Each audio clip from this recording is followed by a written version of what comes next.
ভিডিওটো চোৱাৰ আগত মোৰ চেনেলটো সাবস্ক্ৰাইব কৰি ল'ব যদি ভাল লাগে লাইক এণ্ড শ্বেয়াৰ কৰিব ৰক্তৰে ভৰা মোৰ গানৰ কলম হলো অসমীয়া আমি সৌজয় অসম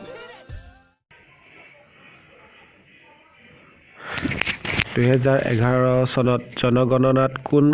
ৰাজ্যৰ জনসংখ্যা কম হয় ছিকিমত মৌৰ্য বংশৰ ৰাজধানী কি আছিল পাটলিপুত্ৰ মহাৰাষ্ট্ৰৰ মুখ্য উৎসৱ কি গণেশ চতুৰ্দশী ভাৰতীয় ৰাষ্ট্ৰীয় জলীয় জন্তু কি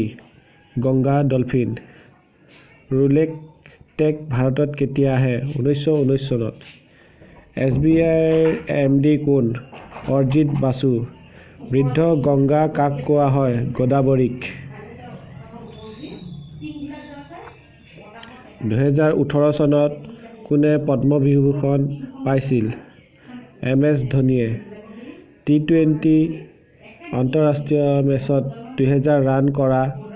ভাৰতীয় মহিলা কোন মিতালী ৰাজ ঘূৰণীয়া পৃথিৱীখন ঘূৰি ফুৰি চাই